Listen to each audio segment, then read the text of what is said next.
Let us summarize the discussion so far. We have decided that we will call those functions linear that are described by homogeneous degree 1 polynomials. For example, if the function is from R2 to R2, then it is given by f of xy is equal to ax plus by, dx plus ey. Similarly, if the function is from R to R, then the function is given by f of x is equal to ax. Secondly, we noticed that such functions take lines to lines. Here, notice that we had changed the definition of line a little bit. And remember what we have changed. Now, the next question that we need to ask is, when do we call f from Rm to Rn linear? Now we know the answer to this question in some sense, because the function f can be described in terms of n functions f1, f2, etc. up to fn, where each of the functions fi are from Rm to R. And we will say that f is linear if each fi is homogeneous degree 1 polynomial.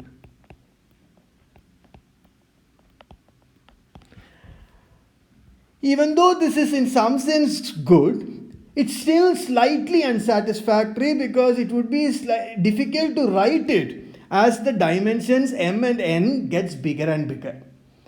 So if we can get a more succinct description of these linear functions, it would be helpful. And that is what we are going to do next.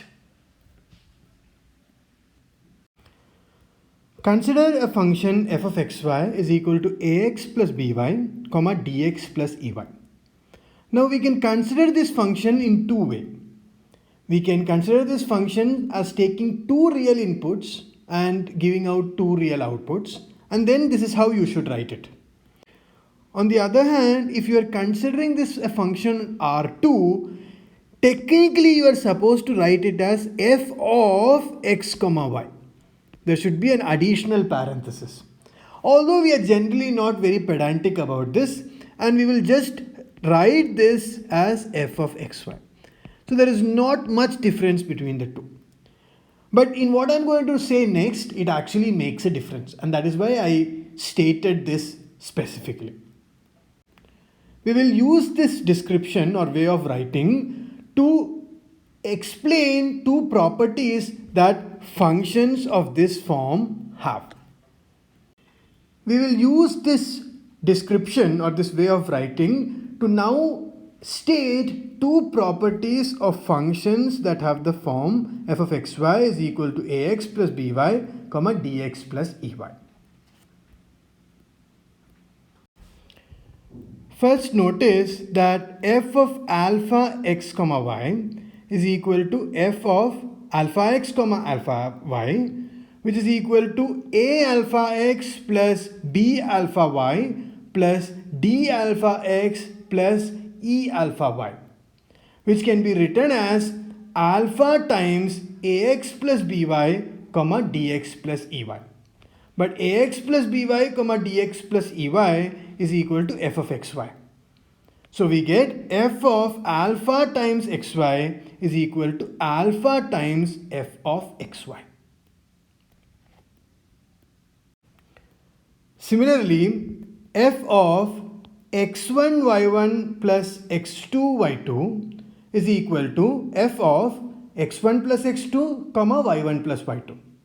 But this is equal to ax1 plus ax2 plus by1 plus by2, dx1 plus dx2 plus ey1 plus ey2, which can be reorganized as ax1 plus by1, dx1 plus ey1 plus ax2 plus by2, dx2 plus ey2.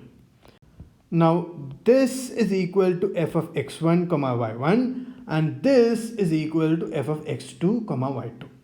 Therefore, f of x1 comma y1 plus x2 comma y2 is equal to f of x1 comma y1 plus f of x2 comma y2. Let us summarize it. If we have a function f of xy is equal to ax plus by comma dx plus ey, then f of alpha times xy is equal to alpha times f of xy, and f of x1 comma y1 plus x2 comma y2 is equal to f of x1 y1 plus f of x2 y2. Also notice that we have not really used anything special about the dimension of the domain and codomain. That means, are we looking from R2 to R2 or R3 to R3, etc. We have really used just the homogeneity of these polynomials. It might not be extremely evident to you, but if you think for some time, you should be able to see it. I won't go much deeper into it, but if either you can try it yourself or you can take it by faith. Therefore, we can define the linearity of functions from Rm to Rn in terms of these two properties. Let us see it more precisely.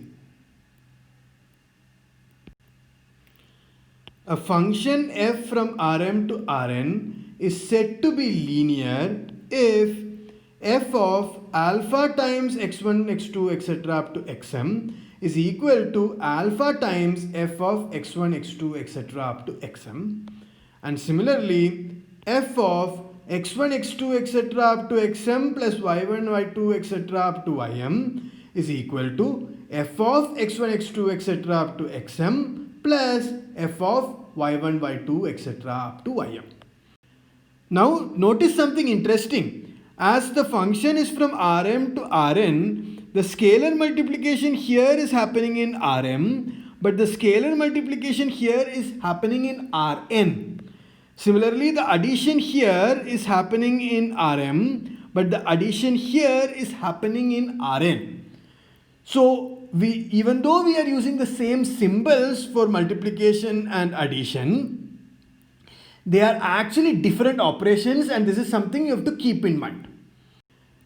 Continuing this process of using convenient notations, it is also often convenient to denote this entire tuple, m tuple x1, x2, etc. up to xm by a single symbol x, and similarly the tuple y1, y2, etc. up to ym by a single symbol y. And if we do this, then we have a very simple way of writing this. We can write this as f of alpha times x is equal to alpha times f of x, and f of x plus y is equal to f of x plus f of y. And sometimes it's better to state it in this manner. Of course, when we write it in this manner, there are so many things that we need to keep in our mind. So there is always a trade-off. Either we have to use extremely cumbersome notations, or we can use simple notations, but there are so many things that we have to keep in mind. But as things get more and more sophisticated, it is really difficult to write everything. And therefore we use this technique.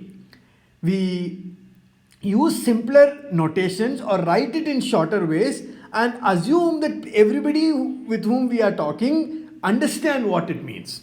And we have to keep all these things in our mind.